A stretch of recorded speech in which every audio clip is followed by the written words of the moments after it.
کم از کم دل میں ندامت ہو، دل میں شرمندگی ہو، گناہ کا احساس ہو کہ مجھ سے گناہ ہو گیا ہے۔ حضرت ثعلبہ رضی اللہ تعالیٰ عنہ 16 سال کا بچہ میرے آقا صلی اللہ علیہ وسلم سے محبت کرتا ہے۔ 16 سال کی عمر میں نبی کریم صلی اللہ علیہ وسلم سے عشق کیا، حضور سے پیار کیا۔ مفہوماً حدیث پیش کر رہا ہوں، حضور کا خادم ہے، حضور کی خدمت کرتا ہے، اور حضور اکرم صلی اللہ علیہ وسلم جس کام پر بھیجتے وہ کام کرنے کے لیے جاتا۔ کسی صحابی کے لیے پیغام دینا ہوتا، ثعلبہ کو حضور بھیجتے۔ کسی غیر مسلم تک پیغام پہنچانا ہوتا، حضور ثعلبہ کو بھیجتے۔ کسی چیز کو خریدنا ہوتا، حضور اکرم صلی اللہ علیہ وسلم ثعلبہ کو بھیجتے۔ ثعلبہ حضور اکرم صلی اللہ علیہ وسلم کے حکم پر عمل کرتے۔ لیکن ایک دن میرے آقا صلی اللہ علیہ وسلم نے حضرت ثعلبہ، وہ 16 ایئر اولڈ حضرت ثعلبہ میرے آقا صلی اللہ علیہ وسلم کسی کام پر بھیجتے ہیں۔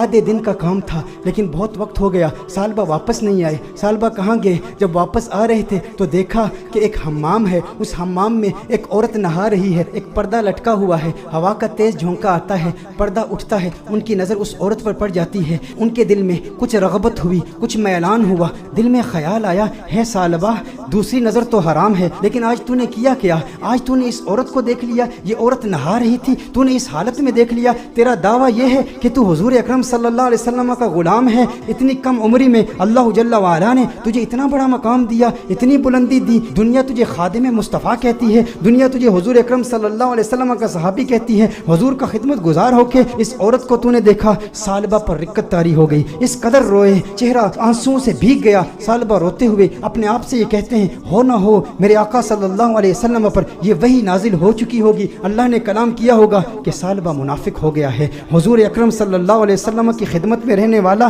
اور اس طرح اس عورت کو دیکھ لیا، اللہ جل وعلا کی وحی آ چکی ہوگی، کس منہ سے حضور کی بارگاہ میں جاؤں گا؟ ہے ثعلبہ اب تو اس بات کا حقدار نہیں کہ تو حضور کی بارگاہ میں جائے۔ اس 16 سال کے بچے کے ذہنی خیالات اور اس کے ذہنی ارتقاء کو ذرا چشم تصور سے دیکھیں، تخیل باندھیں کہ اس کو اللہ جل وعلا نے کتنی فراست دی، کس قدر ندامت، شرمندگی، شرمساری کی کیفیت اس کے دل میں پیدا ہوئی۔ یہ شرمساری کی کیفیت کہ ہمارے دل میں بھی ہے، ہم انسان ہیں، گناہ انسان سے ہو جاتا ہے، لیکن گناہ کے بعد ہمارا ری ایکشن کیا ہوتا ہے؟ ہم کیا ڈھیٹ ہو جاتے ہیں؟ ایک گناہ ہو تو اس کے بعد 10 گناہ کرتے ہیں۔ گھر میں تنہائی میں پورنوگرافی دیکھنے والے بھی اس بات پر غور کریں، عورتوں سے باتیں کرنے والے بھی اس بات پر غور کریں کہ جس کے دل میں ڈر ہو، جس کے دل میں خوف ہو، جسے حضور کا قرب ملا ہو، اس کے دل کی کیفیات کیسے بدلتی ہیں۔ ثعلبہ رضی اللہ تعالیٰ عنہ رو رہے ہیں، ان پر رقت طاری ہے، حضور کی بارگاہ میں حاضر نہیں ہوتے۔ ثعلبہ کہاں جاتے ہیں؟ پہاڑ پر جا کے عبادت کرتے ہیں، اللہ کو یاد کرتے ہیں، روتے ہیں۔ اب نبی کریم صلی اللہ علیہ وسلم نے نماز پڑھائی، سلام پھیرنے کے بعد اپنے صحابہ سے حضور نے خطاب کیا،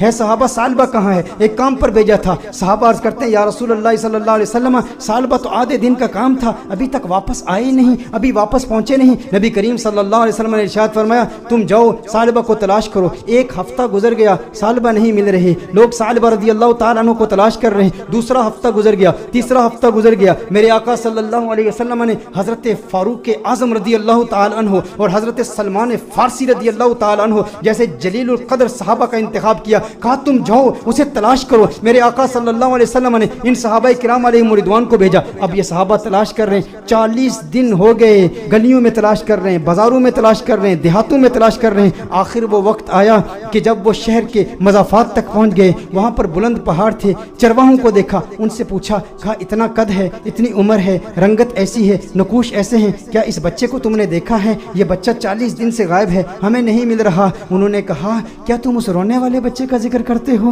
وہ جو روتا بہت ہے۔ کہا کیا مطلب؟ کہا اس رونے والے بچے کا ذکر کرتے ہو جس پر ہمیشہ رقت طاری رہتی ہے۔ کہا کیا مطلب؟ کون سا رونے والا بچہ؟ کہا جو تم نے اس کی ڈسکرپشن بیان کی ہے نا، جب ہم رات کو سوتے ہیں نا تو ان بلند پہاڑوں سے ایک بچے کی رونے کی آوازیں آتی ہیں، اس کی درد بھری آواز ہمارے سینے تک پہنچتی ہے، وہ روتا ہے اور رو رو کے اللہ کو پکارتا ہے، وہ معافیا مانگتا ہے، ہمیں پتہ نہیں اس سے ہوا کیا ہے۔ کہا وہ آپ کے پاس کب آتا ہے؟ کہا ہم چرواہے ہیں، بکریاں چراتے ہیں، کبھی کبھی آ جاتا ہے، بکریوں کا دودھ پیتا ہے اور چلا جاتا ہے۔ فاروق اعظم نے فرمایا کب آئے گا؟ کہا یہ اس کے آنے کا وقت ہے، ابھی آ ہی رہا ہوگا۔ فاروق اعظم رضی اللہ تعالیٰ عنہ، سلمان فارسی رضی اللہ تعالیٰ عنہ علیحدہ ہو کر چھپ جاتے ہیں کہ کہیں ثعلبہ ہی نہ ہو۔ دیکھتے ہیں کہ ثعلبہ آ رہا ہے، ثعلبہ آ رہا ہے تو رو رو رہا ہے, دودھ پیتا ہے پیالے میں, لیکن پیالے میں دودھ کے ساتھ اس کے آنسو بھی گر رہے ہیں. فاروق اعظم رضی اللہ تعالیٰ عنہ فوراً باہر آتے ہیں, سلمان فارسی فوراً باہر آتے ہیں. او سالبہ تجھے کیا ہوا ہے؟ سالبہ تیرا چہرہ بدل گیا, اس قدر نحیف ہو گیا, اس قدر کمزور ہو گیا.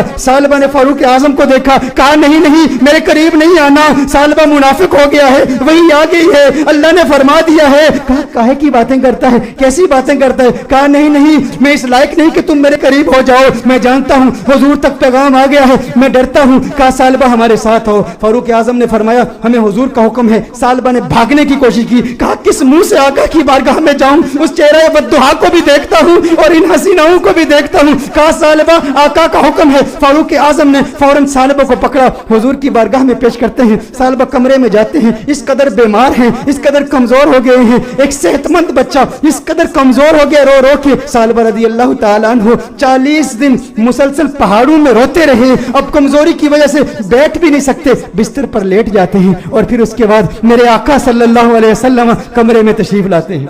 نبی کریم صلی اللہ علیہ وسلم جب کمرے میں تشریف لاتے ہیں, وہ کریم آقا ہیں, ان کی شان کریمی کے کیا کہنے, ان کی عظمتوں کے کیا کہنے. چہیتے سالبہ کو دیکھتے ہیں تو میرے آقا صلی اللہ علیہ وسلم بستر کے قریب تشریف لاتے ہیں, اس کے سر کو اٹھاتے ہیں, اپنی گود میں رکھتے ہیں. ارے کیا قسمت ہے اس صحابی کی. میں کہتا ہوں دوستو, گناہ ہو جائے لیکن گناہ کے بعد بھی شرمندگی بھی ایسی ہو, گناہ ہو جائے پھر گناہ کے بعد ندامت بھی ایسی ہو, گناہ ہو جائے لیکن گناہ کے بعد اپنے نفس کو سزا کا سلسلہ بھی ایسا ہو, اور پھر جب اللہ توبہ قبول کرتا ہے نا تو پھر قسمت عروج پہ ہوتی ہے, پھر اس کے مقدر یوں جھانکتے ہیں, اللہ ایسا کرم فرماتا ہے کہ اسے پھر آقا کی گود نصیب ہوتی ہے. میرے آقا ارشاد فرماتے ہیں اے سالبہ آنکھیں کھولو. سالبہ آنکھیں کھولتے ہیں, کہتے ہیں یا رسول اللہ, آقا میں گنہگار, میں سیاکار, آقا مجھے آپ کی گود ملی, میں اس قابل کہاں, آقا مجھے پتا ہے وہی آ گئی ہے, مجھے پتا ہے آیت آ گئی ہے, آپ کو بتا دیا گیا ہے کہ سالبہ منافق ہو گیا. یا رسول اللہ صلی اللہ علیہ وسلم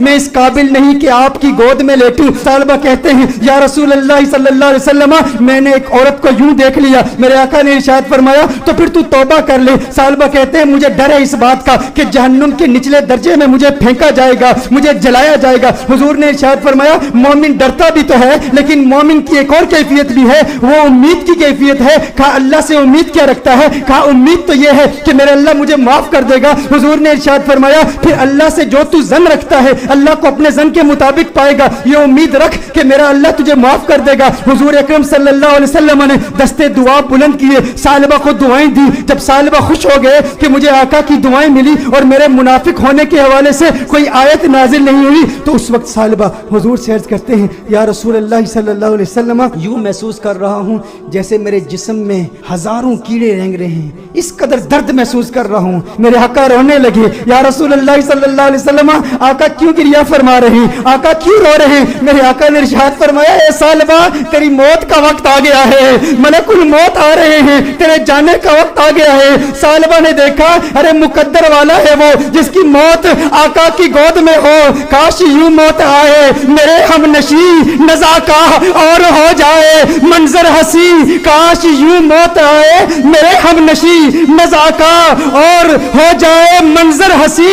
وہ ادھر اپنی زلفیں سوارا کریں اور ادھر دم ہمارا نکلتا رہے. ارے کیسا قسمت والا ہے, آقا کی گود میں سالبہ کی موت واقع ہو گئی, سالبہ کی روح قفس انصری سے پرواز کر گئی. میرے دوستو یہی پیغام ہے, اگر چاہتے ہو آقا کا کرم ملے تو آج میلاد کی محفل کا یہ پیغام لے جاؤ کہ غم کا ایک سبب گناہ بھی ہے. اگر تم گناہوں سے توبہ کرو گے ڈپریشن ختم ہو جائے گی, حضور کا پیار ملے گا, حضور کی محبت ملے گی, حضور کا عشق ملے گا. والدین کو وقت دو, اپنے بچوں کو وقت دو, نمازوں میں استقامت حاصل کرو, گناہ جو کیے ان سے توبہ کرو, جو نمازیں قضا کی ہیں, جو روزے قضا کیے ہیں ان کی قضا عمری کرو, حسن اخلاق سے پیش آؤ. جو رشتہ دار ناراض ہیں صلہ رحمی کے جذبے کے ساتھ ان سے ملاقات کرو, وہ پوچھے کیا ہو گیا ہے, میرے گھر میں آج کیوں آیا ہے, کبھی نہیں آیا. کہا تجھے نہیں پتا کل کنز الہدیٰ میں محفل میلاد ہوئی تھی, آقا کا میلاد ہوا ہے اس لیے آیا ہوں. ارے جس سے مل رہا ہے ویسے تو تیرے چہرے پر 12 بجے ہوتے ہیں, آج مسکرا کیوں رہا ہے, کیوں مسکرا رہا ہوں؟ کل حضور کی میلاد کی محفل تھی,